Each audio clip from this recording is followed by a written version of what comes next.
or evening to all of y'all. I hope that y'all, are just taking today to, spend. I hope that you have at least spent some time today with the Lord, and whatever you put on your heart to either read or to speak to someone else. I hope that that word, was a word that either penetrated you from someone else or a word that you gave to someone else. Whatever it may be, I just hope that you are in the Lord's presence, and I hope that you guys remember that God is always with you in all your ways and all your endeavors and all the paths that you choose. If you are founded upon God, founded upon the cornerstone, nothing can move you off of that pivot, and this world is always going to try to do that. It's always going to try to get you to be partial with it. Because if a little leaven leaveneth the whole lump, and Satan understands that if I can just plant a seed that they don't remove, or I allow something wicked to be in proximity to it, um, it will affect that person. Um, but the world we live in, y'all, is constantly going to be challenging you. Like today was definitely a very challenging day. The state that I live in is extremely racist.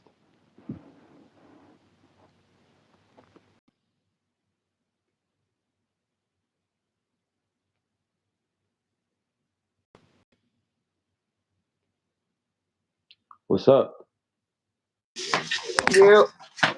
Hey, your channel's bigger than mine. How you got hella subscribers, hella fast? You said what is it? I said your channel bigger than mine. You got hella subs, hella fast. Oh, it was from something else I posted, bro. It was you saw it. I think you commented on it. It was like the guy um saying that speech like I'm not coming to you perfect, Father God. I'm coming to you honest or something like that, or raw or something like that. Yeah, how many people liked it? How many people saw it? Let me check. I don't even know. It was like That's, I think like 2,000 likes, and it was damn, no, not okay. 2,000. Like it was 2,000 reviews. I don't know about the likes, honestly. That's dope. I like that. That's what's up. That's what's up. Oh yeah, I What's can't even up? see it without extra. Okay. But that's where it came from. That video, it didn't even come from ours. Okay. Well, yeah, that's still dope though. Still Yeah, dope. For sure. I'm glad that worked out for sure. right. But yeah, like today has definitely been a day, y'all. Um, it's Mm-hmm. been a good day, of course. But I mean, me and you were talking about this before. But Mm-hmm. there's always going to be a friction that the world has against you when you walk in light, y'all.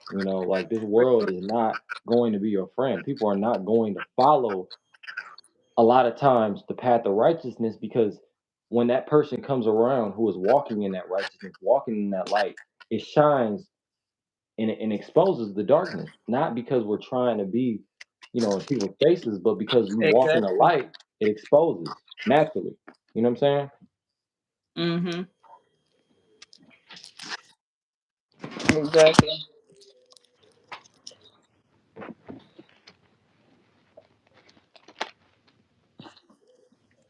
And even in First Peter, chapter 1, verse 23, it says, "Being born again, not of corruptible seed, but of incorruptible, by the word of God, which liveth and abideth forever."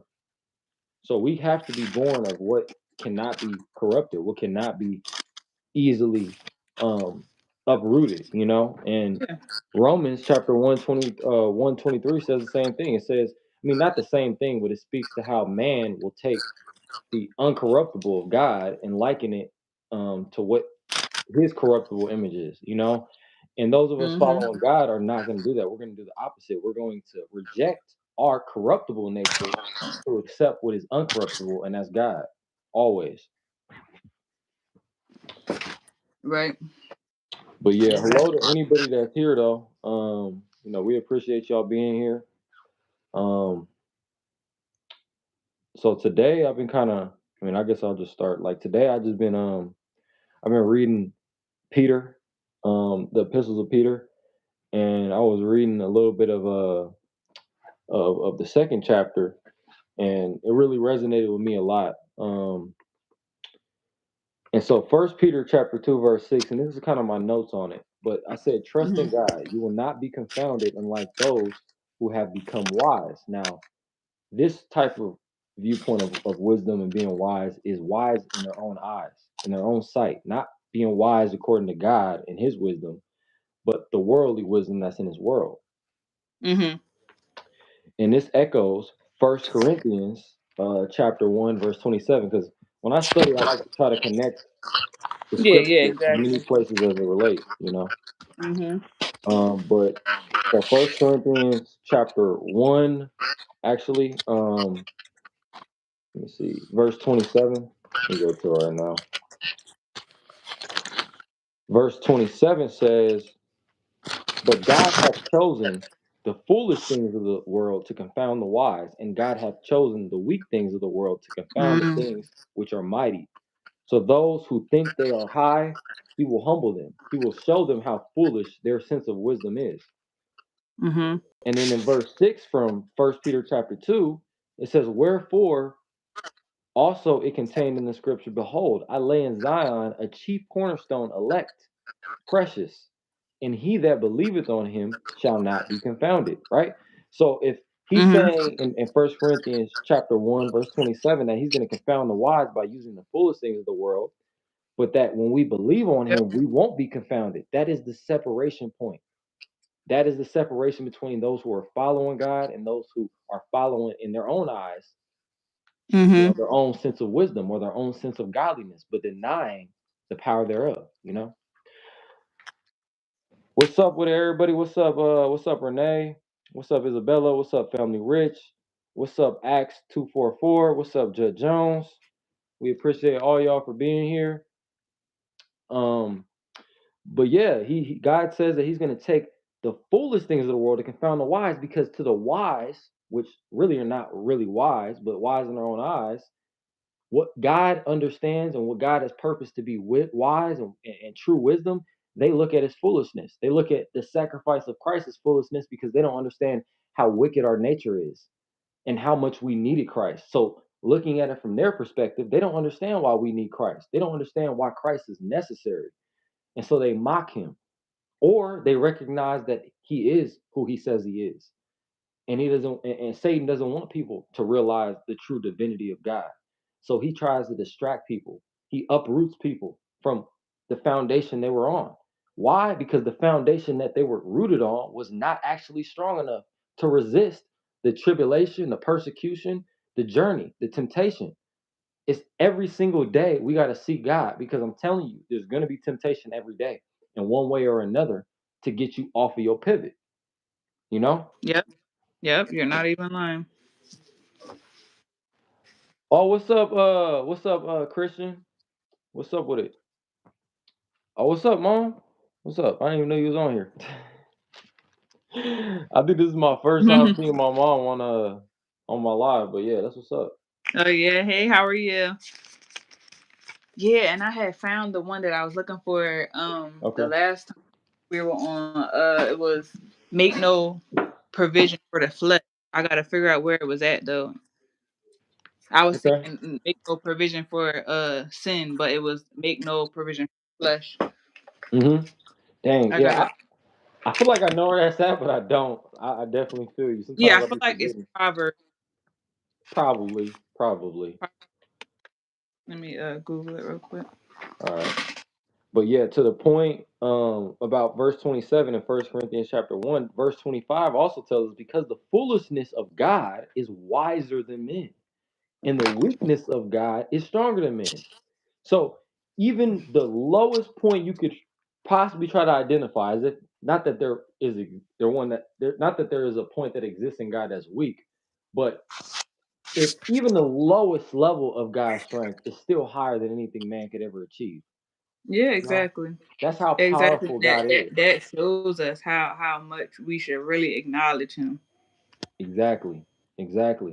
Because this world has a very, very, very deceptive way of getting people to believe in the wisdom of the world, is to convince them that by accruing all this wisdom, you will eventually be able to save yourself and exalt yourself out of your misery. It's put all this responsibility on you as if you the one who can fix all these problems.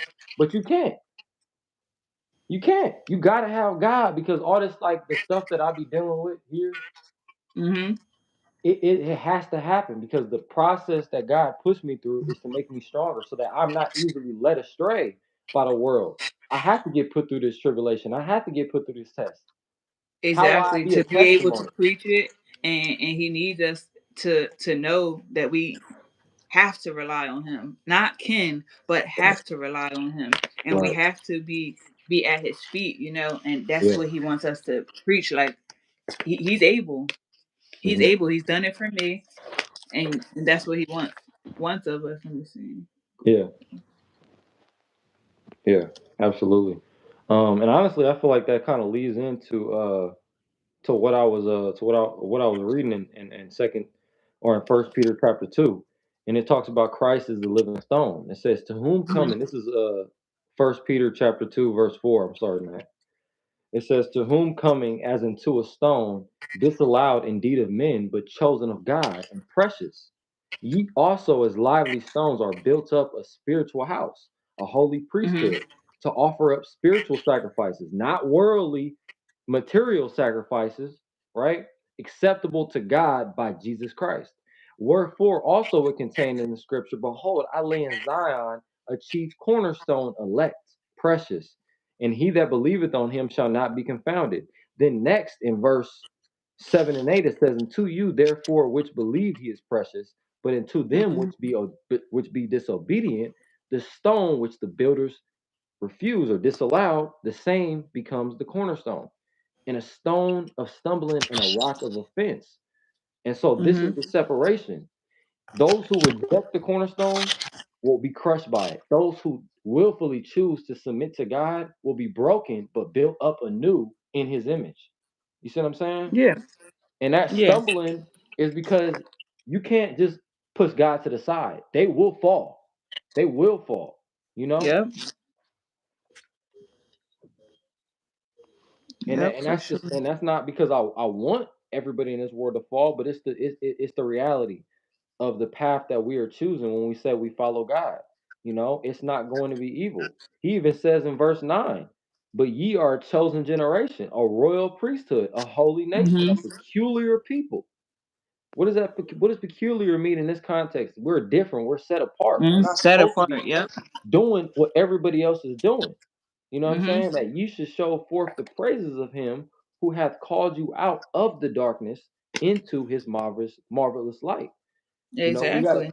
be renewed, transition out of that old darkness, that old sin, that old person, and become a new creation. You know? Exactly. Yep. And just like the Bible says, like I set you apart when I thought of you and when I chose you, I set you apart. Yeah, absolutely. But when you want to look around and you want to be the same, when you want to be like somebody that you see, Mhm. prospering in this world, that's their reward. They're okay with their reward being here. You Mhm. can't look to people that is okay with their reward being here Yeah, and not above. They don't keep their mind on the things above and those type of things. yeah, yeah. And he says where the treasure, our treasure is. That's where our heart is too. So Hmm. whatever you place, whether it be the spiritual things or the material things, that is what you will reap. You reap what you sow, essentially. Yeah. And actually, that leads me into some of the verses that I have wrote down, connecting all the different ways that we reap what we sow. And this, the verses I chose represent a person or people who, do not submit to God and instead use their own heart as the compass to where they go in life. And this is the continual progression of what it leads to. So the first Hmm. verse is in Genesis, and it's the one we've gone to a lot. It's Genesis 6:5, but I'm gonna connect it with a few others that are different than the ones we brought up or ones I brought up before. But so 6:5 says, um,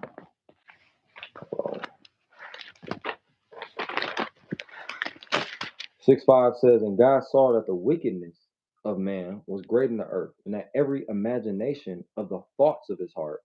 So everything that was built upon the thoughts, which the thoughts are a representation of what he feels in his heart.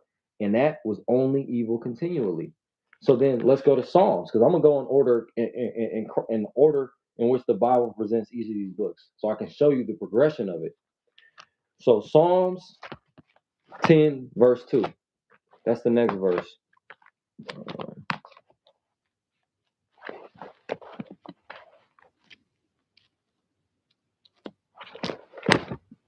Psalm 10, verse 2 says, the wicked in his pride doth persecute the poor. Let them be taken in the devices that they have imagined. Now, remember that. It said, let them be taken in the devices that they have imagined. But what did verse 6:5 say of Genesis? It says that the thoughts of the heart or the imagination, which is based on the thoughts of the heart, were only evil continually. So what does that lead to? It leads to the invention of evil things, devices, vessels, in order for this sin, for this wickedness to be amplified to other people and get them involved in the wickedness. So that's Psalm 10:2. And then let's go to Jeremiah 17:9.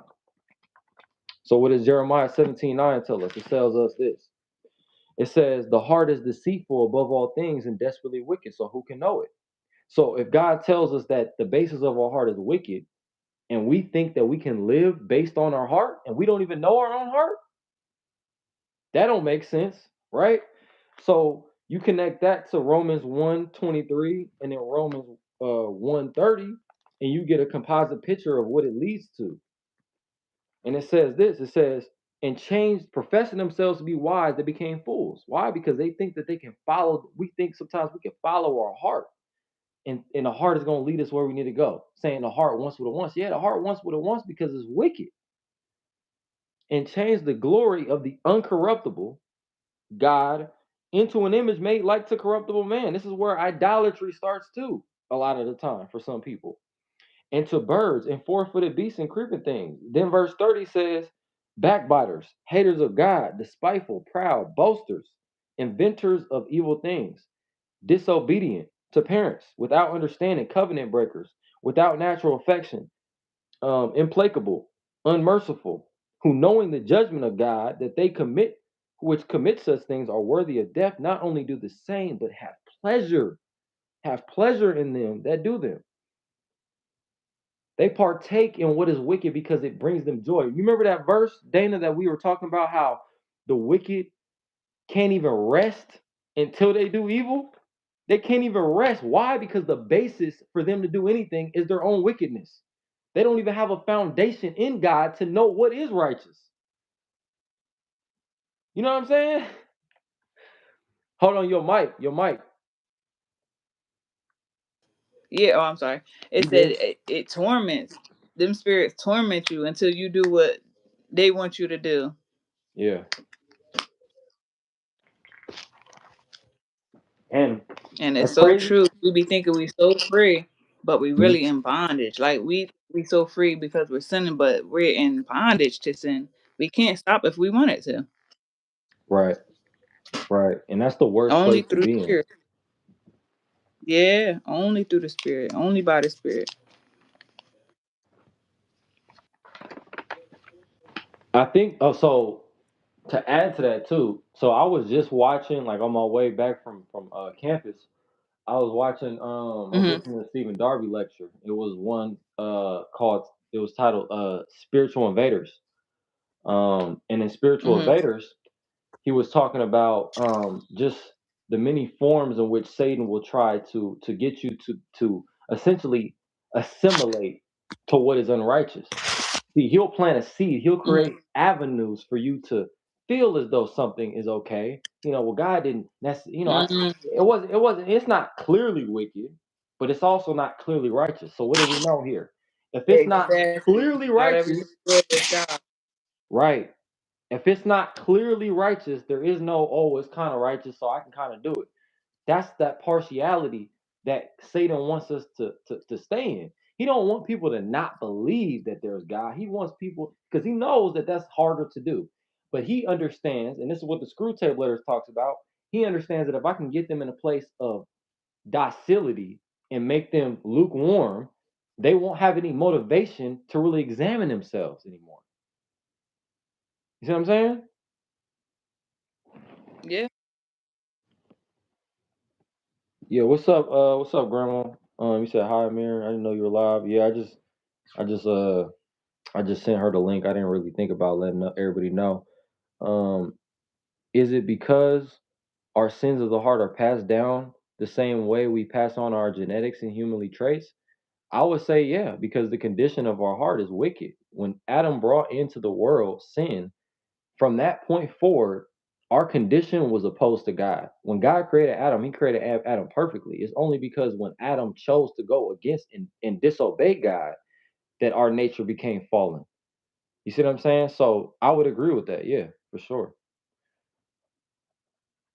I mean, even verse 25 tells us who changed. Now, this is the result of our fallen nature. Who changed, or this is verse 24 rather, 24 to 25. Wherefore God also gave them up to uncleanness. So when he says he gave them up, he delivered them up to where they were already headed. It's the same thing he did with Pharaoh in his heart, right? Pharaoh was already hard in his heart towards letting God's people go. But because time and time again he wouldn't listen to God, God delivered him to his own hardness. And it says, Yeah. through the lust of their own hearts. And that's what I'm saying, the wickedness, Yes. the There it is basis right there. Mm-hmm. to dishonor their own bodies between themselves, who changed the truth of God into a lie. Is that not what Isaiah was saying when he said they would turn, they take evil for good and good for evil? That's literally what he's talking about when he says that, they would turn the truth of God into a lie because they would pervert it, just like they're doing now in these last days, and worship and Yep. serve the creature more than the creator. Is that not what we have now? For this cause, God gave them up to vile affections, for even their women did change the natural use into that which is against nature, and likewise also the men, leaving the natural use of the Mm, woman, burned in their lust for one another, men with men working right. that which is unseemly, and receiving in themselves the recompense of their error, which was meat. Meaning that's what they deserved. Mm-hmm. That's the result. That's the consequence And the of not thing being says redeemed. now, What'd you say? and not only are they doing it, but not only are they doing it nowadays, but they're promoting it and they're Yeah. protecting it under law. Hmm. Yeah. Yeah. I mean, I'm gonna let you. I'm glad you said that because I don't think it relates exactly to like the promoting, of homosexuality and all that, and especially how they promote it towards kids, but just the amount of Mm, sensitivity and friction that we cause as believers when we talk about God and open. Like, I'll give you an example today.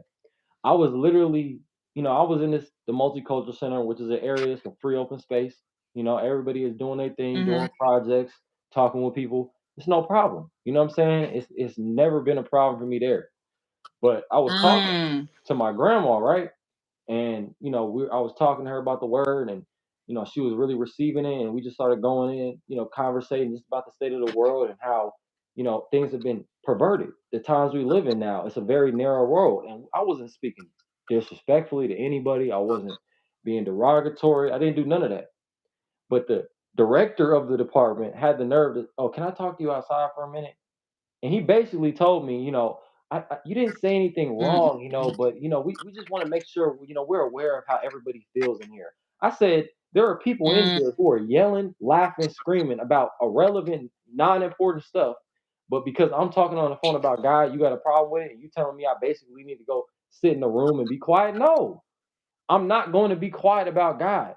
I ain't talking to anybody in a mm. derogatory way, but So they got a problem not with it. only are you promoting it, but y'all trying to silence us. Yeah, like you got the nerve to sit here and tell me I can't talk about God, but if I was talking about gay rights, it wouldn't be a problem.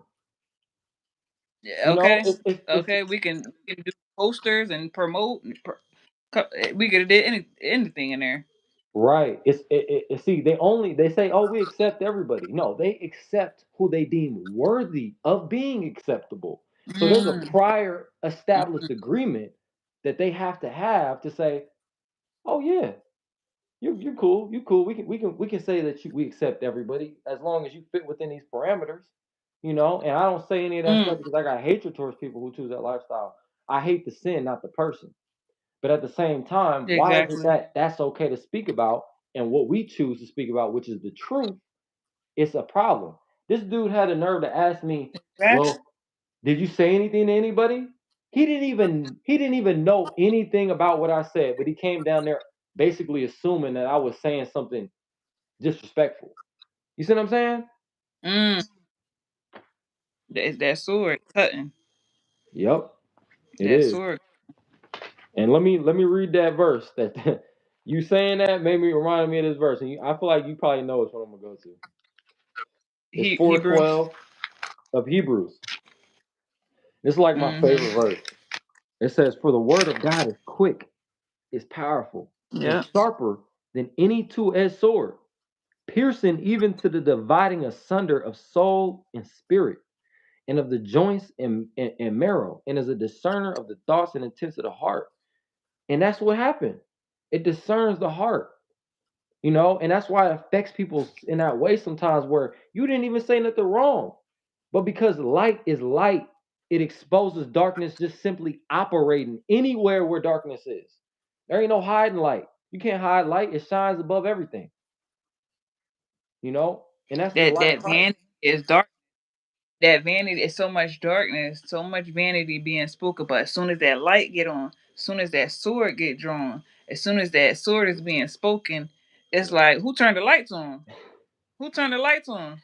Y'all can be doing different vanities, speaking on different vanities, but as soon as that light get on, who the heck turned the light on?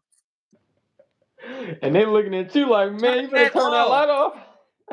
It is too bright. I am asleep right now. I am sleeping. Please turn that light off.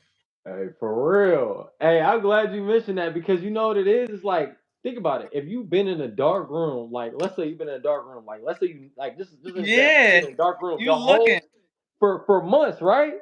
And someone just happened to turn on a light. You like, oh wow, it's all this junk and mess in here. Hold on, I need to clean this You a up. caveman. Yeah, caveman. You know, and most people when they see all that mess around them, they're like, dang, I'm in this deep. Nah, turn off the lights, man. I don't want to see it. You don't even know how deep you is. You don't even know. Don't even know. It's crazy. It really is. It really is because, and I'm laughing, but like it really is like serious because It's people like true. that, you don't know how they're gonna respond. You know, you really don't. It's so true. And sometimes even when you think you in the light, Hmm. but you're not, it still catch you off guard. Like who turned the Mm. light on? You know, Yeah. it'll still cut you. You thinking you Right. so high and mighty, but when Right. that light really get on, Hmm. Right. it just shows. It Right. shows you. Right. And honestly, I almost would say that there's levels to how bright that light gets. You know, the Yeah, closer we get to God, right. the more bright we shine in this world. You know. You are right. You are right. It's levels. It's definitely levels. Yep. Yep. But and it's good in a sense because you know some people are on milk and they can't take a full blown strobe light or something like that. They can't take a bright night light or something like that. Right. They need built. They need a lighter light, and that's fine because they can build up to that need. Absolutely. Absolutely. It's like a child. You know what I'm saying? You give a child, you feed a child Exactly. breast Exactly. milk or infant milk, and then you build them up to eventually eating Yep. real food. You know. Yeah. For sure. For sure. There's nothing wrong with that. It's needed. It's needed because sometimes they won't listen to us because they feel like we are too. The light is too bright. Hmm. They might feel it's too heavy. Absolutely. And I think that's what I deal with a lot is because I'm I don't really like, and I don't say this in like a way where it's like I'm being dismissive, but I don't really care how people perceive me. If I know I'm in the wrong, Yeah. or someone calls me out and I'm like, Mhm. yeah, that was wrong, I gladly will admit it. But when I know I'm walking the truth, I don't really care how you feel about it because the truth got to get preached. The word got to get out one way or another. You know what I'm saying? And as long as I'm Mhm. following in accordance with what is, you know, in love and not, spreading hate or whatever, and I'm speaking God's word as Mhm. God's word says, I'm not worried about the response of people who are against me because that's Mhm. naturally what's going to happen when you walk in light. That's the natural consequence. Mhm. Is people will be Yeah. persecuting you. We should expect that, honestly. You know what I'm saying? Yeah. And to the point that we Yeah. were saying earlier, um, about light, in Matthew chapter 6, verse 22 to 23, it says, the light of the body is the eye. If therefore thine eye be Mhm. single, thy whole body shall be full of light. So what is that? What does it mean when he says, if What is thine it, man? eye be What is it? single? He's talking about singleness of heart. If we are only focused on God, then imagine the amount of light that's coming straight through us. There is nothing Mhm. filtering us in all these different directions. It's just singleness on God, which is why the second you start following Him Mhm. and your singleness is towards just Him, all of this stuff that you Yeah. thought was a part of your life that needed to be, God will remove it because you have And removed you said all the other Matthew. What is it? distractions from being full and not partial on Him. You see what I'm saying? Mhm. Which chapter in Matthew you said it was? Chapter 6 of Matthew, verse 22 to 23. And verse 23 says, but if thine eye be evil, thy whole body shall be full of darkness. If therefore the light Mhm. that is in thee be darkness, how great is that darkness? How great is it? Mhm. If the magnitude of God's Right. light is so overwhelming that it exposes other people just by you being in the atmosphere. Imagine how deep of a darkness you will be set in if the light that's filling you is actually evil. You see what I'm Mhm. saying? You will be shrouded in that darkness Right. unless you have God to bring you out of that darkness, But a lot of people don't want to realize that they're in sin. They don't look at it as sin. And so because of that, they're blind to it. God said that He Yeah. came so that the blind may see, and that those who see may be blind. Now, what does that mean? It means that those who think they understand, think they see the correct way, think they're following the right way, He'll make them fools. He'll blind them. Mhm. But to the ones that know that they don't know, the ones who realize, you know what, I Yeah. don't know what I think I know. I can't rely on myself. My heart is wicked. I can't just trust Yeah. myself all the time. I got to trust God. He will give them and He will exalt Yeah. them. He says, those who have exalted themselves will be humbled, and those who have humbled themselves will be exalted. You see what I'm saying? So we got to be Mhm. willing to not know and admit that and be okay with it. Because in that state of weakness, in that state of infirmity, in that state of ignorance, God will lift you up because you have submitted yourself to Him to be used, you know? Exactly. Exactly. And just like Jesus said, I came. I came for the sinners. Hmm. The sick need a physician, not the people that's also overly righteous and think they got it down pat. I came for the sick. I came for the sinners, people that need help. Right, right. And he even was saying that, I think, there, I mean, I'm pretty sure the first time it was mentioned was in the Gospels, but he was sitting down. Or did you already say this? I don't know if you mentioned it, but it was when he was sitting down at the table with the sinners. And the Mm, people, I think the Pharisees saw him eating with these sinners, and he was like, yeah, yeah, why is that's he what I'm eating talking with about. Yeah, them? You know, yeah, just yeah. not understanding it. You know, but with that being said, though, even though it is our job to preach that word, one thing I've had to realize is that we can't always speak to everybody. Not everybody is going to be receptive. We got to discern who will be receptive, what ground is ready for that seed to be planted and sowed in, and when the ground is hard and it's not going to work, no matter how many times you try to Mhm. plant it, no matter how many ways you try to say it, it's not going to penetrate because they're Yeah, not receptive to it. yeah, In Matthew yeah. chapter And it's not our 7, job. Once we plant that seed, it's not our job. yeah, yeah, it's not our job. Like, And to that point, even Mark says that. He says the earth bringeth forth fruit of itself, you know? Mhm. Yeah.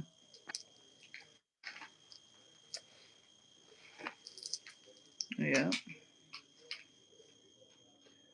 So in Matthew chapter 7, verse 6, he says, give not that which is holy unto the dogs, neither cast Mhm. ye your pearls before swine, lest they trample you, unless lest they trample them under their feet and turn again and rend you. And so it's like that's the result sometimes when we try to force people or try to, oh well, they just need to hear it from me, or that's pride. You think that you gonna be able to convince them? It's God that does the work anyway, you know? Mhm. God has to give that increase. Even Paul said that in Corinthians, I'm pretty sure. He was talking about how him and Apollos, they only plant and they only water, but it's God that grows that up in that person. Yeah. Exactly. Exactly. You don't want to overstep and try to become somebody's god, because you'll end up carrying something that you was not meant to carry. Hmm. And you'll drain yourself, and you won't even be able to do what you were meant to do. Right. Absolutely. It'll distract us. It might even And for it's some so easy people. to get distracted because we are like people who are like with compassion, just how Jesus, like I said in Matthew, like he Hmm. had compassion on them. Hmm. They walked with him for 3 days. He had compassion. He know they would faint if they went away from him and didn't eat. Right.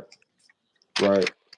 Yeah, that's a great point. I think there's a verse in John too that kind of reminds me of that too. Let me see if I can find it.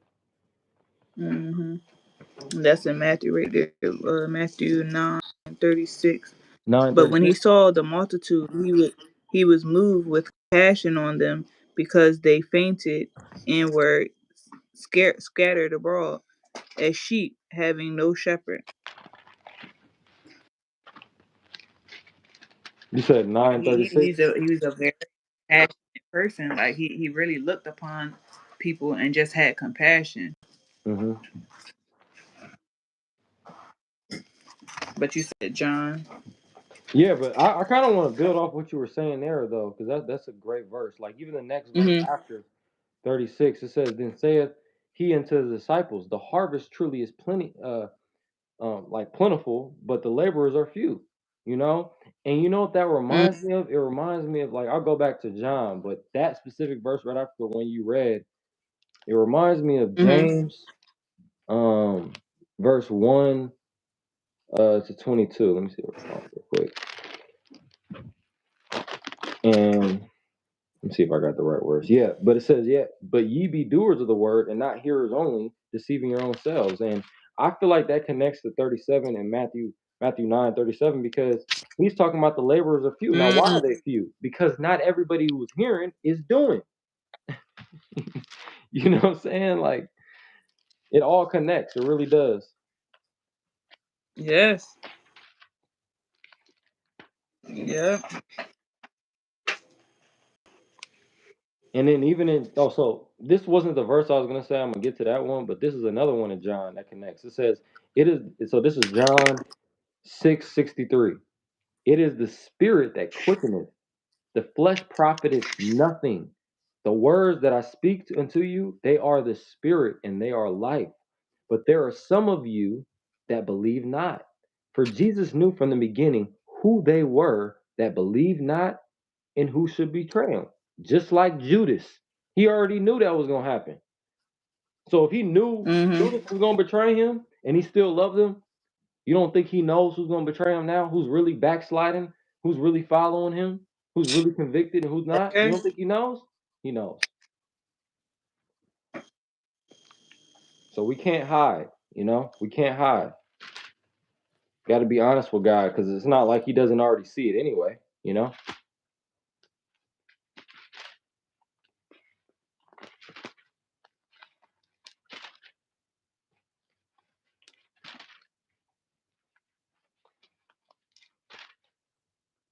Okay, so I found the verse I was looking for. So this is John chapter 2, verse 23. And it says, 23 to 25, it says, "Now when He was in Jerusalem at the Passover and the feast. Many believed in his name when they saw miracles which he did. But Jesus did not commit himself unto them, because he knew all men, and needed not that any should testify of man, for he knew what was in man. Now, even though Jesus did all this stuff, he performed these miracles. Why didn't Jesus? The question is, why didn't Jesus commit himself to them? If they believed in his name, if they saw the miracles, what he did, why wouldn't he commit himself to them? Because they were focused on just the works that he could do for them. They didn't truly love Christ for who he was, his divine nature, him being God in the flesh, what he came here to do, the work he came here to do. They were concerned about the miracles that he did, the works that he did. And that is what made them believe in him. And so that's why in this specific example, he didn't commit himself to them. And I think it relates back to let me see. You said, was it Matthew 9:36?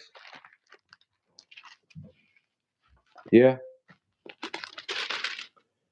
But when he saw the multitudes, he was moved with passion. So we see the opposite. So in John 2:23 to 25, we see that he's Oh, not my bad. committing himself. What's up? I said my bad. I was muted, but I was just agreeing because yeah, they tried to make him king. They were so impressed by the things he was doing, but they didn't have the urge for the father's business. Right, right. But they were so impressed by the miracles that he was doing, but Exactly. they wasn't listening to what he was saying. Exactly. Yeah, and I'm so glad you brought that verse up because I feel like this shows us the distinction between when Christ recognizes true love for him and when he sees that Hmm. no, you're not really loving me, you loving what I could do. I mean, even when he fed a lot, when he was feeding people who were hungry. I remember there was I forgot which gospel it was, but they're like trying to follow him across. Like I think it was I don't know if it was a river or sea or where, but he had a boat and they were trying to like follow him because of him Yeah. having given them bread, but he was trying to give them the bread of life, not the Hmm. bread of man. You know? Mm, mm, Jesus. We can be so distracted by the resource, mm, that we won't even yearn for the source, the actual source. Right, right. And to add to that point, John chapter 4, verse 14 says, but whosoever drinketh of the water that I shall give him shall never thirst. But the water that I shall Yeah. give him shall be in him a well of water springing up into everlasting life. Everlasting life is what God is trying to give us and try to gift us when we allow his spirit to dwell in us and we act in accordance with what his will is and read his word and take it seriously and to not just read his word, but to apply it, to trust in it, even when everything in our life is not manifesting the way that we thought, God, I pray for this, I pray for this. Well, why isn't God doing anything? I don't know if I can trust God anymore. You don't got no real faith. You got to endure to the end. And whatever end that is for the blessing, not just the end of our lives, but the end of whatever it is that God is planning to give us. It's not according to my Yeah, timing. It's exactly. according to when he was going to bring it into my life, you know? Exactly. And it goes to that point where you were saying like, they trust in man so much. And even that one I was talking about like a week ago, some people trust in chariots and not God. We get so obsessed with man, but we never look to the Father. Right. That's such a good point. It's very true. We do. We do that too much. We obey. Right. I think we even said that too. I think that was in Romans, like worshiping the created more than the creator. Hmm. Yep. There was a verse in Acts too that kind of talked about this too. It's talking about like, should we obey, men or should we obey God? Yeah.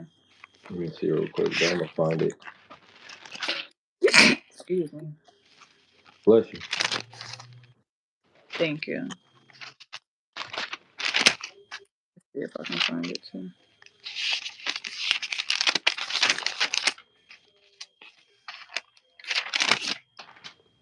Oh, there it is. Is that it? What you were talking about? Oh no, I don't think that's it. God is no respecter of persons. What book is that? That's Acts. Is Acts what chapter is it?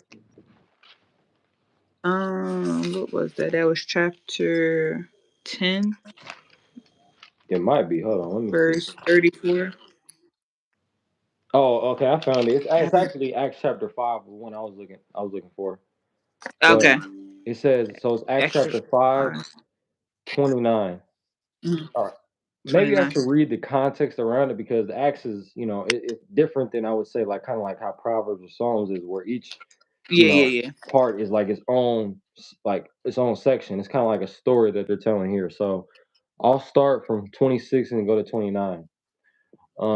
Acts chapter 5, 26 to 29, just for everybody in case one of y'all, watching want to go to it. Then went the captain with the officers and brought them without violence, for they feared the people lest they should have been stoned. And when they had brought them, they set them before the council, and the high priest asked them, saying, did we not straightly command you that ye should not teach in this name? Now, you know what's even funnier? Is that not what just happened to me today?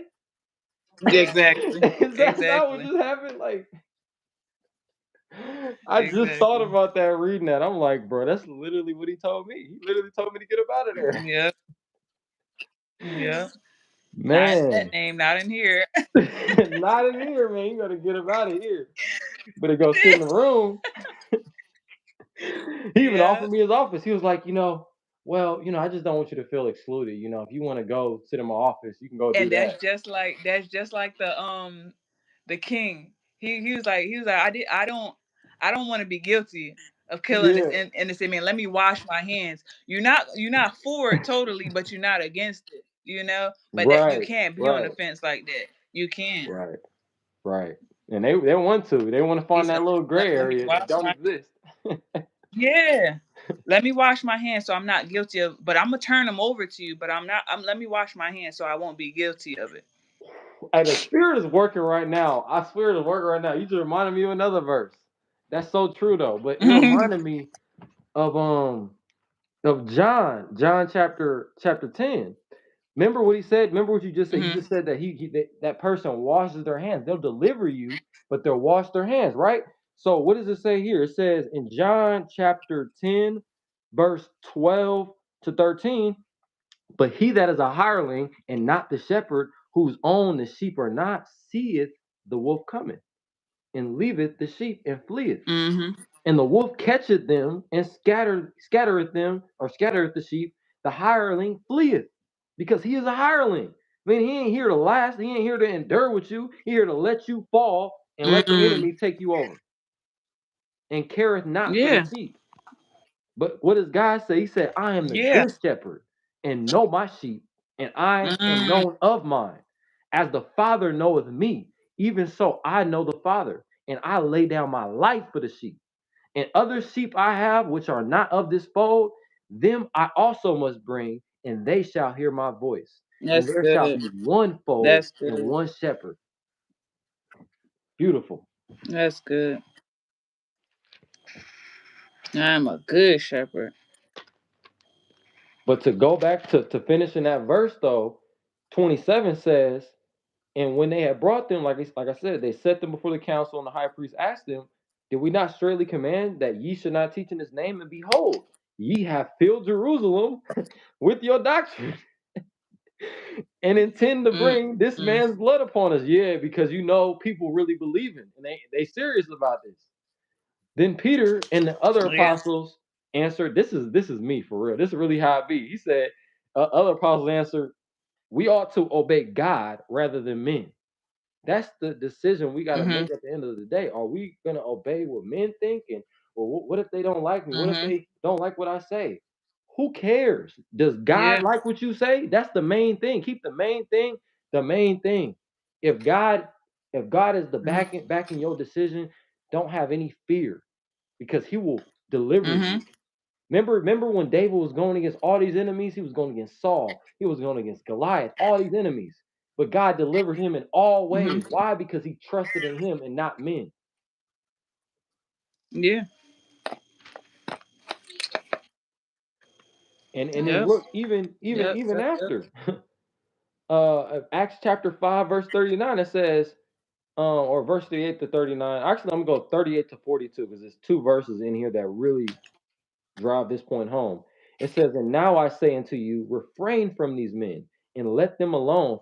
And this is the people against God talking about the apostles, refraining from them. They're Mhm. fearful. Okay, refrain from these men and let them alone. For if this counsel, or if this counsel or this work be of men, it will come to naught. But if it be of God, ye cannot overthrow it, lest haply ye be found even to fight against God. And to him they agreed. Mhm. And when they had called the apostles and beaten them, they commanded that they should not speak in the name of Jesus and let them go. And they departed from the Mm. presence of the council, rejoicing that they were counted worthy. Worthy. They weren't rejoicing because they got let go and were no longer getting persecuted. They were they were joyous because they were counted worthy to suffer shame for Jesus' Yeah. name. Okay? And then the next Mhm. verse says, and daily in the temple and in every house they ceased not, meaning they didn't care what they were saying. They didn't care what they were saying. They Mhm. ceased not to teach and preach Jesus Christ. The question is to Yep. y'all, are you going to cease when men don't like what you say, or are you going to keep pushing on knowing that that's what God's work is required of you? Because we got to keep going. Right. Acts is Right. straight facts. Right. And a lot comes with that. And we were talking about that lady. A lot comes with it. The closer you get to God, a Mhm. lot comes with it. Are you going to fall away? Like so much. I mean, you read a little bit more than you was reading. I bet you so much come up against you. Like, is Right, that going to be your hindrance? You know, like who right, hindered you? You know, just like the Bible says, who hindered you? right. Who hindered you? That's a horrible thing to even think about hearing. Who Mhm. hindered you? Right. I mean, it shows that I feel like the hindering also shows a hesitation in our spirit to trust God, because if we trust God in that whatever purpose He has, whatever action He's prompting us to take, and we hesitate, that hesitation can hinder you from being able to do the work that God had purpose for you to do, you know? So I Mhm. definitely agree there for Yeah. sure. Yeah. Even like later on in Acts, like Acts chapter 6, when you see the arrest of Stephen, like the whole Mhm. way Stephen was narrating this show. I mean, I really want to read the whole thing, but it's too much to really break down all at once. But like he speaks just about like the fullness of faith, the power, all the miracles that God has done since the beginning of time. Like in the way he illustrates it is so Yeah. profound, because you see how everything is Mhm. interwoven with each other, like a fabric, a needle to a thread, and it creates this beautiful garment. And the way I look at myself is like I'm like, and this is all of us, but I look at myself, it's like we're this Mhm. blank canvas, right? And God can when we allow God, when we remove all the art or the destruction of the world from our canvas, and we allow God and His Mhm. artistry to paint, what is shown to Mhm. others is beauty, a mural of Mhm. pure holiness. Mhm. Because what He paints Yeah. is Yeah. perfect. It's better than Picasso. And remember that Derby sermon where he was like talking about painting and like we move before God is done. You Yep, know, yep, yep, yep. you remember that one? Yeah, I do. That's a good Yeah. one. Yep. Yep. That's so Yep. true. That's so true. By the time, God is like, okay, they following me. I know how this blessing needs to work. You ask God for something, and then you move. Right. And then you mad at him when the painting don't come out how it's supposed to come out. Yeah. Yeah, exactly. Exactly. You ask God for this, but you moving. Now you want this. Now you want that. God didn't do it fast enough. God did. It takes time to paint. It takes Right. time to paint. You Yeah. know, but they don't want to Yeah. wait. That's so They don't true. want to be patient. They don't want to have the fruit of the spirit. Yeah. Yeah. Darby be having some like great analogies. Yeah, man, he was anointed. He was Super anointed. anointed for what he did. Yeah. Ahead of his time, anointed. Yeah, for real. Like there was I think we were talking about this earlier this morning, but like remember the analogy that I told you about like the kickoff return? So I'm, Mhm, I'm yeah, gonna yeah, break yeah. that down for them too. So in this sermon, Darby was Yeah, talking go ahead. about Break it back down to me too. yeah, for sure. So Darby was talking about he was talking about just being on the precipice of greatness, being close to that door where God is going to deliver you and bring all these blessings that you've been Mhm. asking for, that you've been working for in your life and praying to God for. Yeah. But it's like a kickoff return. See, the Mhm. kicker kicks the ball off, right? There's 100 yards. There's lines of defense, Mhm. right? And so when this person gets the ball, Mhm. no one on the back end is worried about him. They're like, all right, someone ahead of me will tackle him. We don't got to worry about him. But they start seeing, hold on, he just juked him. Hold on, he just shed this tackle. He just got to the 30, the 40. Now he on the 50. Now he's in our territory. Oh, no, no, no, no. We got to amplify Mhm. this defense.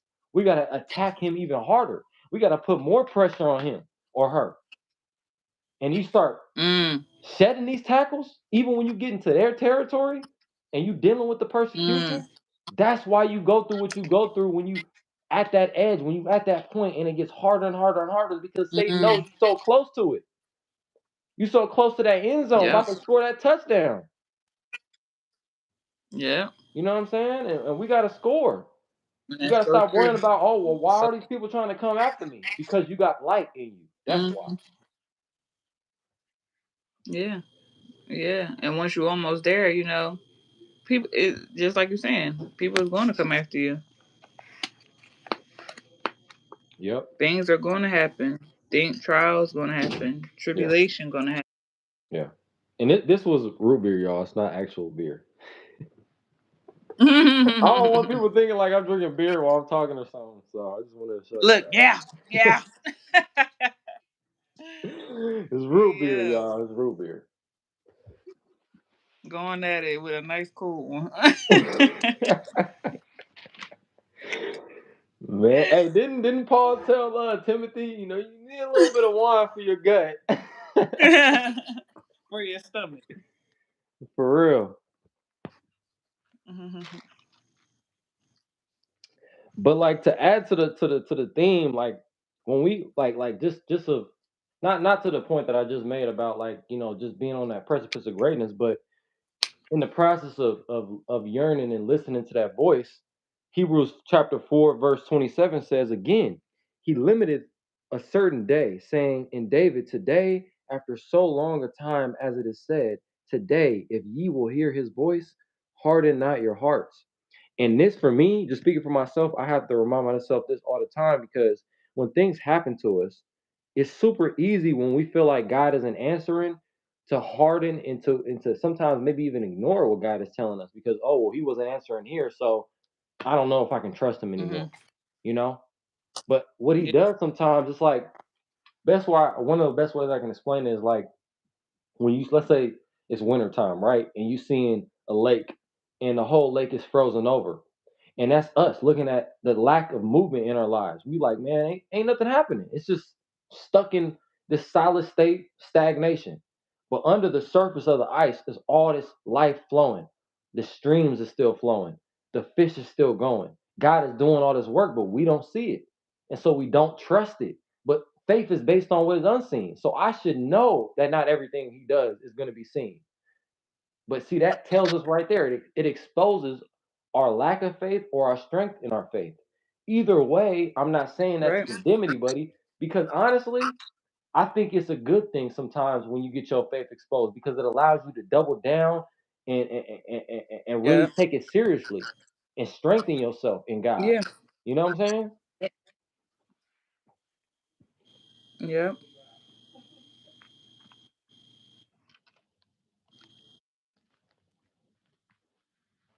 Yeah. For sure.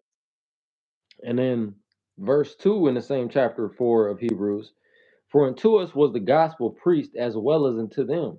But the word preached did not profit them, not being mixed with faith. So if he says in the last verse I read today, if you will hear his voice, harden not your hearts. He's saying that because it's not mixed with faith, Mhm. we're not going to hear his not only hear his word, but even if we do hear it, it's not going to profit us, you know? Mhm. And so we got to Exactly. understand where our faith is, who it's in. Is it in materials? Is it in Yeah. circumstance? Because a lot of people won't admit this, but they say they have faith in God, but their faith in God is based on how comfortable they are in their life at a certain time. You know, Mm. so that's not And real I'm faith. not sure if you read this already. Hebrews 3:12. No, It I says, didn't. "Take heed, brethren, lest there be any of you an evil heart of unbelief, an evil heart of unbelief." He Hmm. described it as evil heart of belief, and departing from the living God. Right. He describes it as evil. Yeah. Yeah. And then like the previous verse, I think not the exact previous one, but 10 in that same chapter it says, "Wherefore I was grieved with that Hmm. generation and said, they do always err in their heart, and they have not known my ways." Now, that I think adds even more, like it adds to what you said to that verse right there, because it shows us that they err in their heart, they have the evil heart because they have not sought the ways of God. You see what I'm saying? And then that Hmm. verse that I said Yeah. before a while ago, Jeremiah 17:9, what does it say? It Hmm. says, "Who can know the heart? It's extremely wicked, but Hmm. yet they follow their heart." So what does that tell you? It is. It truly is wicked. It is so wicked. And Satan knows that, which is why they came up with this Greco-Roman myth of love based on Cupid's arrow, right? They built this myth that love is some random accident because they want people to just believe that, love is just accidental. No, love is intentional. Love is absolutely intentional. And it takes time to build. Love is the only basis of real love. And whenever I've seen marriages where they both truly love God, I mean, the love they have for each other is love I don't even think most people can comprehend, because it's total selflessness. Like, there's no pride in it, there's no ego in it.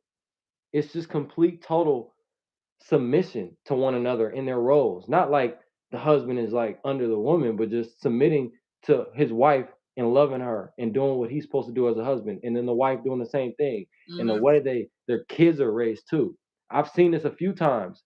And the whole family, you could just tell that they vibrate on a higher level because they have God blessing them in Hmm. their life.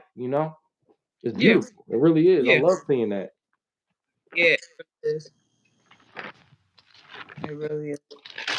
And to that point about love, let's go to First Corinthians.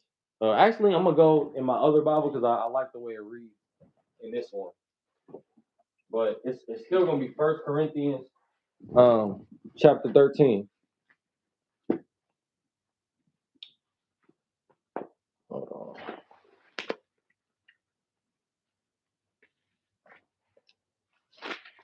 So First Corinthians chapter 13. I'm gonna just read this whole section because I think it needs to be said. We need to understand what love truly is.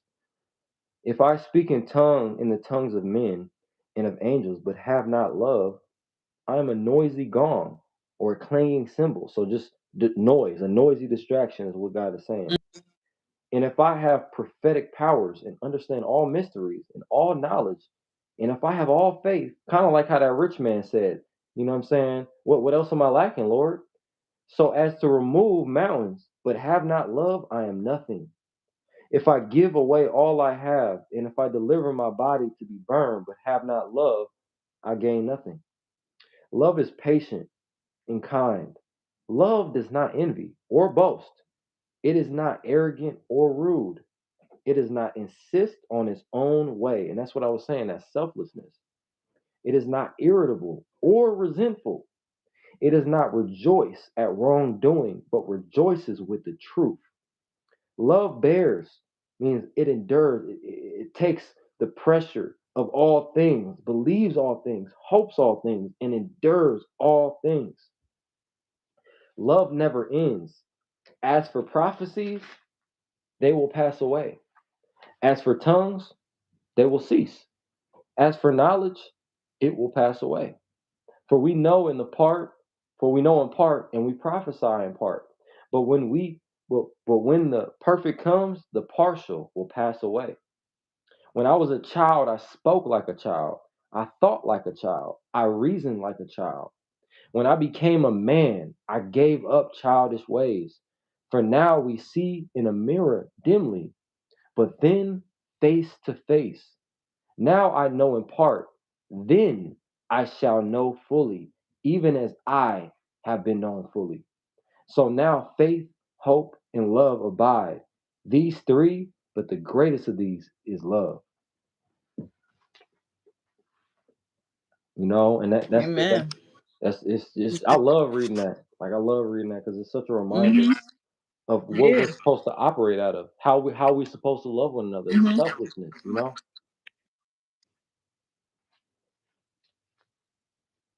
And there's actually like a footnote on verse 13:12 when it says the mirror is dimly lit. And it goes to say ancient mirrors were made from polished metal. Thus one's reflection was more dim than in modern mirrors. Face to face seems to refer to Christ's second coming. The spiritual gifts of this age will no longer be needed then. Interesting. Yeah, this is I like how they have like little notes at the end. Like I don't know if y'all can see it, but like Mm-hmm. they got like these little sections down here where they break down different verses, and then they got like a summary of the section. It's pretty cool. But yeah, you know, love is enduring, and love is penetrating. You know, that's the one thing that I had to realize about like the person I was last with was that the love that I thought that I was operating out of wasn't real love. You know, because it wasn't selfless. It was circumstantial. It was conditional. It was selfish. You know, and that's not love. You know, it's romanticizing lust because you don't But want to admit that's what it is. You know, you say something. no, I was talking to my daughter. I was telling her to go ahead and eat. Getting Okay. late.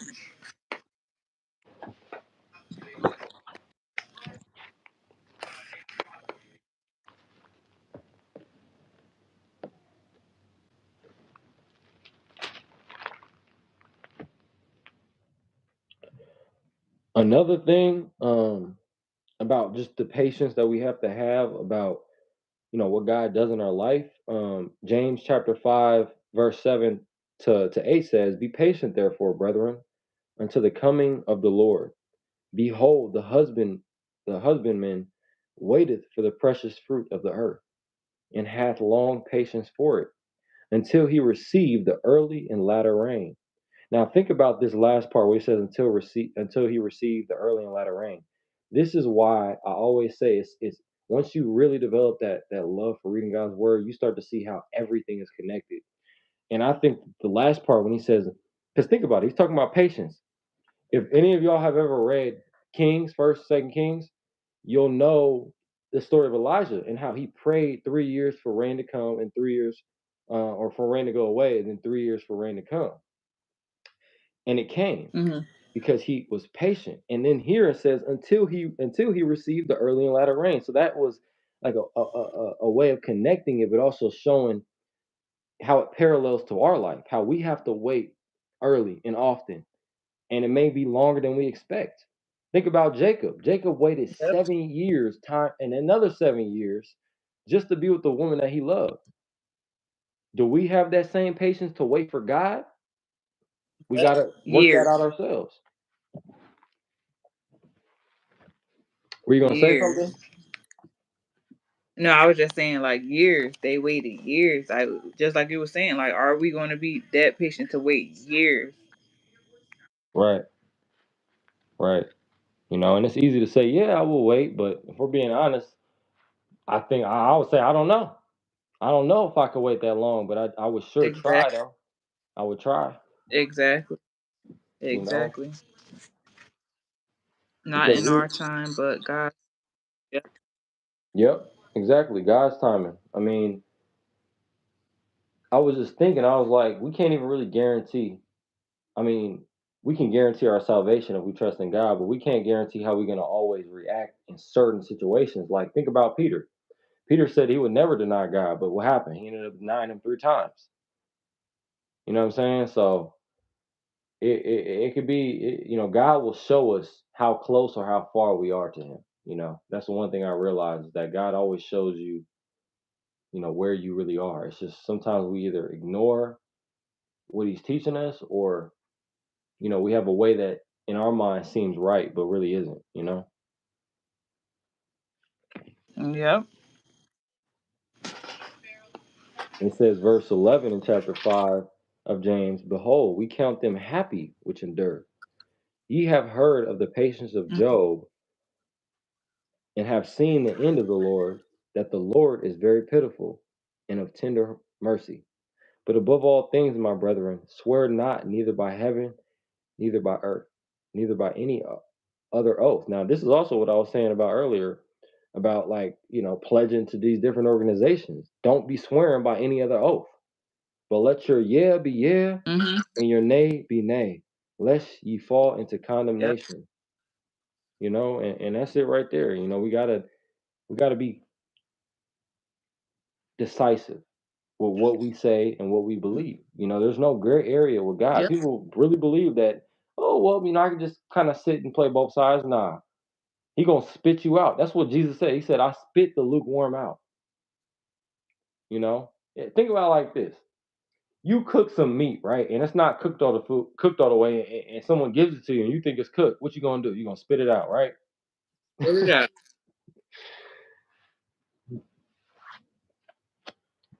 Yep.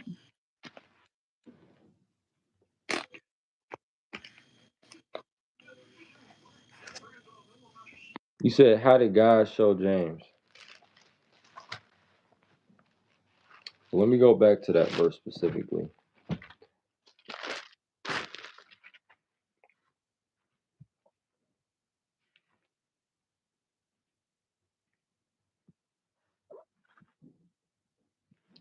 So to answer your question, I could answer it on my own, but I'd rather just use the word.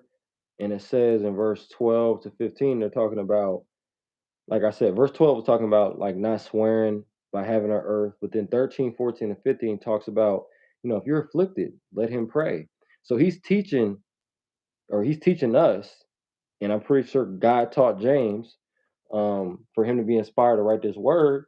Is any merry? Let him sing psalms. So he's giving us, like, if you're in this predicament, this is what you can do. If you're in this predicament, this is what you can do. He's giving us a solution to the ailments that we have in our life. So I would say that's the best way that God showed James and taught James, was by making him dependent on God.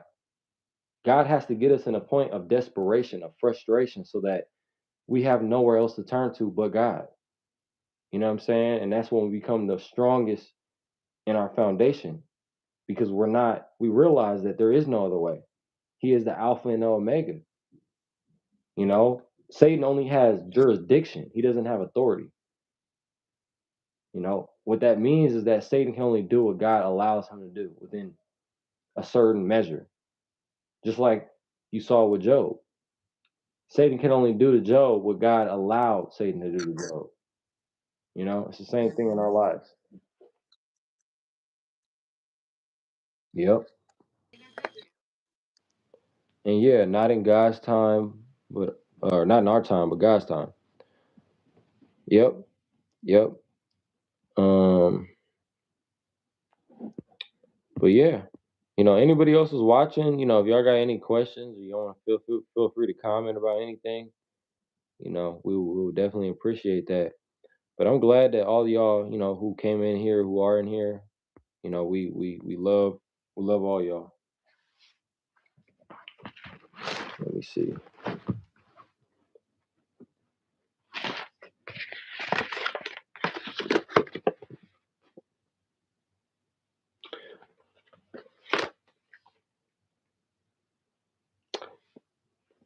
Do you feel like, so this is a question I got for you. Do you feel like at some point in all of our lives we have been hardened to God's voice, or do you think that some people have been, I guess I don't want to say lucky, but grace. God has been gracious enough to have given them a soft heart towards God early on in life, or do you feel like most people have a hard heart and we have to, kind of turn to God as we grow and then become softer? If that makes sense. Um, I feel like it's case to case, Hmm. and also, and also, Hold on one second.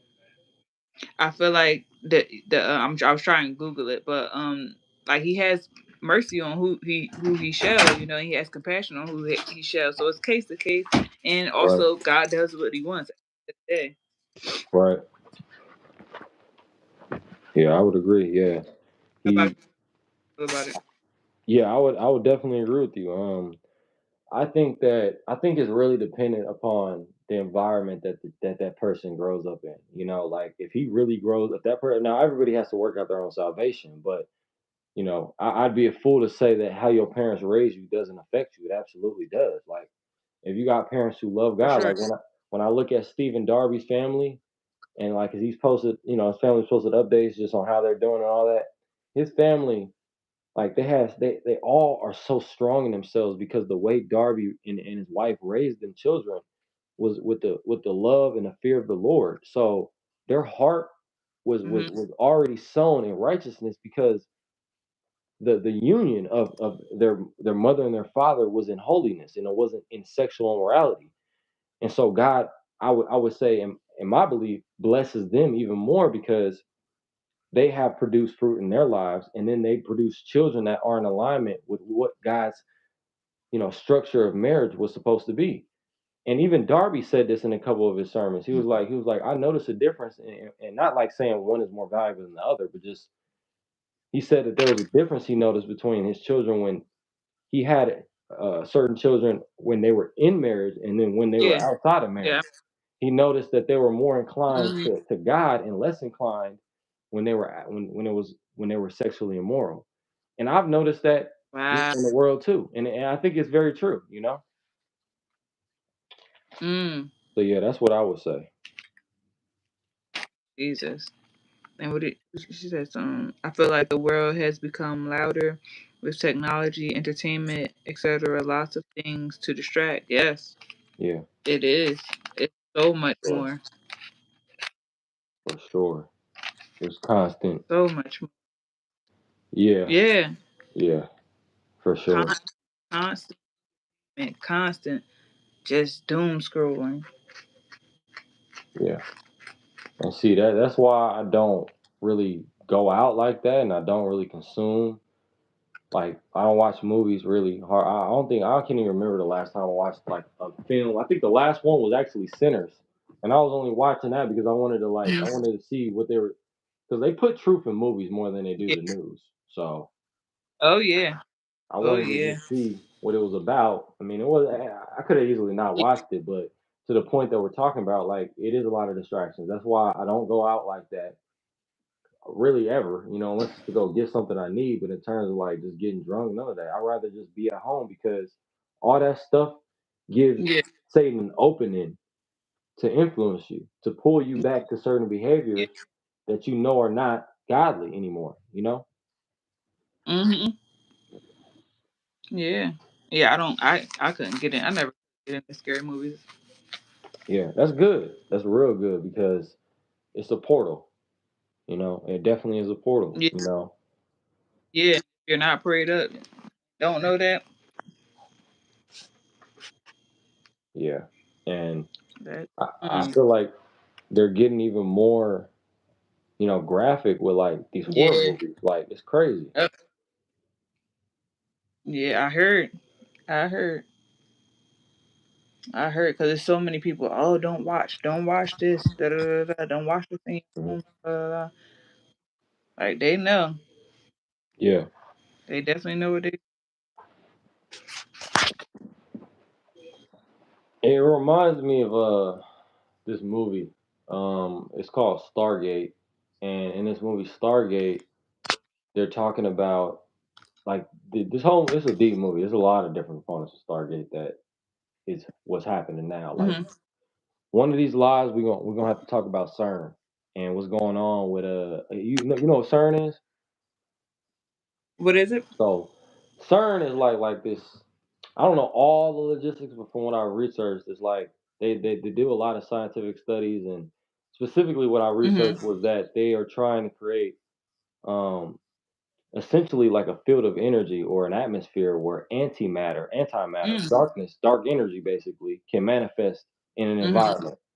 And I Really? believe you said what? I said, really? Yeah, yeah, really, yeah. And they're creating like a particle accelerator where they can create an atmosphere, or they're trying to at least, to where Mm-hmm. this dark matter can manifest. And in the movie Stargate, now mind you, Stargate was like a 1990s movie, so this was way before CERN even was planning this Mm-hmm. stuff. And this is why I tell people predictive programming is real. Brave New World, 1984, all this stuff is predictive programming. It's just them telling people what's going to Mm-hmm. happen or what is happening. But in Stargate, Mm-hmm. the film, they were talking about kind of this exact same thing. When the scientists was trying to Mm-hmm. go to Egypt because they were trying to find, I forgot what it was, but they had to create this portal for them to be able to essentially create an atmosphere to where the entities that they found in this other realm would be able to manifest in this Mm-hmm. realm. Demons. Mm-hmm. And there's a whole I Mm-hmm. have a whole playlist on my channel that I actually made public, and it's actually a whole breakdown of what antimatter is. Now it is very scientific, but the way he breaks it down, I feel like it's not as confusing as it probably would be if it wasn't someone who knew how to articulate. But he definitely breaks down like and compares it to another film. Like he compares, this is Yep. an actual Yep. scientist comparing um antimatter and its presence and what people are researching it for, and he's comparing it to a movie with Tom Hanks called Angels and Demons, where they did this exact same thing. Mhm. So yeah, it's a lot of wickedness going on. They're trying to bring, Yeah, the devil is at work. yeah, for sure. You want to bring forth and manifest evil spirit? Like what? Yeah, yeah, absolutely. And, And and and you open out and open about it. out and open, Sodom and Gomorrah. Mm-mm. I mean, Jesus. Satan understands that if he can get most of society in agreement, no one will bat an eye at any of this stuff when it Yeah. happens. It's Yeah. happening now, but it's hidden to a large degree. I mean, it's out in the open. Don't get me wrong. We can see it, but compared to the level of openness that is going to be present, it's going Yeah. to shock a lot of people. It really is. They think it's a game, but it's Yeah. not a game. It's really not. But And all this stuff. we so we so like in the hamster wheel. I think we'll just go on. We'll just go on. We're such in a like hamster world in this world. Yeah, I feel like we just go on. Even if even if we scared, we're still gonna go to work. We're still gonna do this. We're still gonna go on our daily regular routine. Like we wouldn't even care. it's true. And I'm glad you brought up that example because it's like some we all gotta live in this world, but even when we go to work, if we're following God, our mission is to give God the glory in doing that. It's not just to do this mindlessly for no reason, right? Yep. But when people do Mhm. that though, it's like it's like exerting yourself to get nowhere. It's like running in suspended motion. You exert all this energy to get nowhere. So the energy you could have Mm. had to put into God that will get you where you want it to go, Seriously, you and burn it's it. the only thing that's gonna let. Exactly. Exactly. And Mm-mm. and, and and the thing about it is that in that state of suspended motion, think about it. When a hamster is running on that wheel, do you think the hamster knows that it's not getting anywhere? Mm. You see what I'm saying? It thinks that it's running, getting to some distance. It thinks, man, I'm exerting all this energy. I can only imagine. They Yeah. turn around, they realize, dang, I didn't even move. Mhm. And until you get off the wheel. Right, until you get off the wheel and you get all dizzy. Mhm. Yeah. Like I just went in for nothing. Right. Mm-mm-mm. And to the point about like just those of us who are seeking after him in Acts chapter 15, um, verse 16 to 18, it says, after this I will return and will build up again or build again the tabernacle of David, which is fallen down. and I will build again the ruins thereof, and I will set it up, that the residue, which is really the elect, the remnant of men, might seek Mhm. after the Lord, and all the Gentiles upon whom my name is called, saith the Lord, who doeth all these things. Known unto God are all Mhm. his works from the beginning of the world. Only God knows Mhm. all he's done. And that's so profound. Mm. It really is. His greatest witness is himself. Yeah. Like it's just Mhm. beautiful to me that God knows where everything is headed, and how things have been. We think things are different now, but God sees it from a whole different lens. He sees the composite picture of our nature, of how things have led to the point they are now. He sees the similarities to the times where, and to the days of Noah. He said it's going to be like the days of Noah in the last days. And the days of Noah were wicked. They were like Sodom and Gomorrah. That's why he had to wipe out the whole earth. And it's like we read this stuff, but we don't really take it seriously because we think it's a fair. Some people think it's a fairy tale. But when Yeah. you actually study this stuff, like the geological evidence actually suggests that yeah, there was a large, large, large, huge flood all those years ago. So no, the science is backing it up too. They found the Dead Sea Scrolls in like the 1980s. So there's a lot of God's truth that ain't been unveiled yet, or at least they don't want to reveal, because I know the Vatican definitely got Mm. a lot of documents. They be hiding up in there. They got a wealth of knowledge. They got the Codex. The Codex literally has all this information about the history of the whole world, and they won't let no one read it. Why? Wow. Why? Why won't they let no one read it? Because they know what's in there. Mm. It's one of the most Mm. expensive Mm. books in the world. You can't even buy it. It's literally in the Vatican. Mm. Wow. They be hiding knowledge, man, like the true knowledge. They'll hide that, Mm. Mm. because Mm. if they were to allow people to, read these books that are really exposing it, they will see just how true the Bible really is. They'll see how, Mm. this ain't just some dude who wrote these words and created this story. I mean, anybody who truly is reading the Bible, I don't see how on earth you could think that this knowledge comes from a man. Like, ain't no way this Mhm. knowledge comes from a man. It's too profound. Yeah. Ain't no philosopher gonna come Yeah. up with this. I'm sorry. You know, Yeah. Yeah. even At Nietzsche all. and all his greatness, that all everybody loved Nietzsche or whatever, but he didn't even Mhm. understand a lot. You know, he didn't believe in Mm. God, but even towards the end of his deathbed, he's like, I don't know, I don't know. Mm. And that's what a lot of these philosophers end up believing at the end of their life, is that they just don't know. They end up asking all these Yep. questions that leave them even more confused than if they just had singleness of heart and Mm. focused on God. You Yep. know, Yep. So true.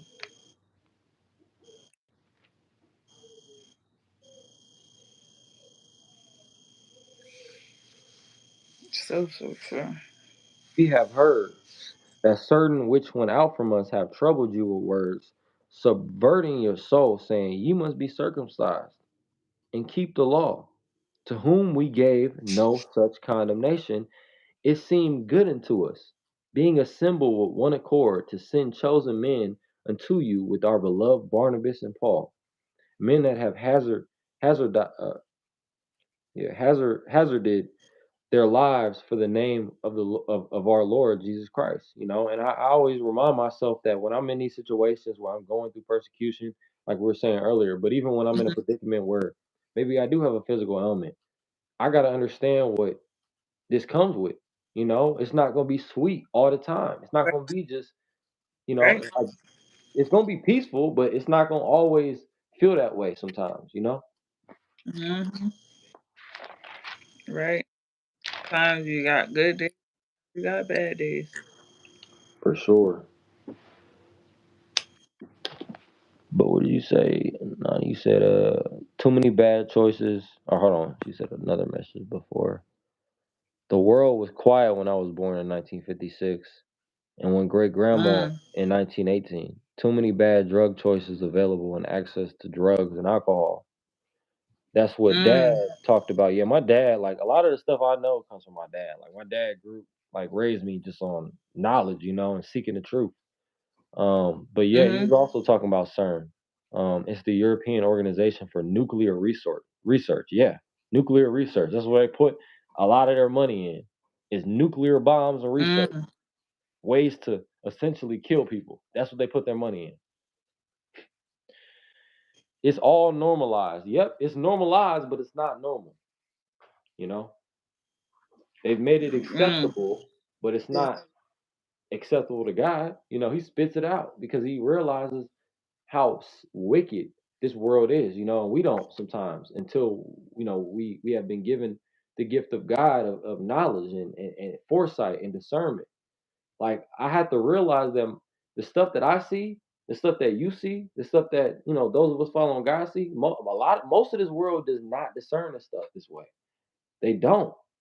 They don't see it that way. And so when we come around and we saying this, they think we crazy. They think we tripping. You know what I'm saying? Like there's no way you that could be true because it would shatter their concept of reality. You see what I'm saying? If their concept of reality is based on what is not reality, then when actual reality comes around, they're gonna think it's delusion. You see what I'm saying? They're gonna think it's nonsense, foolishness. He said, I would choose the foolish things of the world to confound the wise. Is that not what that is? He chooses Right. what is considered dumb to the world, but great in the eyes of God because he knows that this message is not meant for everybody. Now, he wants everybody to come to him, but he Yeah. knows that's not going to happen. He knows who are wicked, Yeah. who seek him, and who don't. And we got to be better at discerning that and cutting Yeah. people off who are not in alignment with that plan and not getting our Mm. feelings about it. Oh, well, I really liked him and, we were cool for so long. Okay, you were cool when you weren't following God, but now you are following God. So you still gonna be cool with them? I've had to do Yeah. that. And that's even a tough yeah thing alone right there. Having to cut people off. Like that's very tough. It is. Like that's just one of the trials. Yeah. It's definitely tough because there's people who, like I don't have nothing negative against them. Like there was nothing like I would say that, they did necessarily that to me at least that made me despise them or anything like that. Like I don't think I don't think in my life at least that I can remember I've ever hated anybody because to me it takes too much energy to hate people. But I've disliked people, and once I saw the blinders get taken off, of my own life and how I view myself and how things were, how I needed to move, and I really started to walk in that and change. It was just the things that I would accept that other people would do around me. I was just like, man, there's no way. Like, I'm either gonna have to let you know that this is not cool, or I'm gonna have to separate myself from you. And if you're not strong enough in God and realize that God is he's gonna protect you, he's gonna guard your heart, he's gonna make sure that no one can pull you out of his hands. You got to be willing to cut that off, no Yeah. matter how hard it is. You know. Yeah. Exactly. Exactly. And God does pay attention to that when we still don't come from amongst that stuff. Oh, we get past it, but we don't come from amongst it and we still dwell around that. He pays attention to stuff like that. You still allow certain stuff, just like you say you'll check somebody. If they're coming correctly to somebody else or something like that, you'll step up and you'll say something, Absolutely. I and it just don't matter who they is. at all because at the end of the day, it's just man. You know, Exactly. I don't got no reason to fear man. Like I feel like the Mhm. only reason why people fear is because like fear other people is because they don't know themselves and they think higher of like how certain people they get like there are certain people who get just intimidated super easily by anything because they're not confident in themselves about anything. So anything that to them, signals their inadequacy. They're fearful of, but they don't fear God Mhm. though. They do everything that is against God. I'm like, so you fear man, but you don't fear God, and you doing all this stuff. You should fear God because the result is gonna be way worse than if Mm. you don't fear man and they do something to you. The worst they could do is take your body. But if you were God, you got a new body in heaven. It has nowhere to put you, nowhere to put your soul. Yep. And it's sad because I feel like most of this world cares what people think. I just don't understand. Like, why? What are they gonna do for you? Most of these people who you care Mhm. about what they think, they don't even care about you. So you care about what they think, but they ain't even That's worried a about you. For what? mm-mm, You know, it's that mm-mm. suspended motion, wasting energy.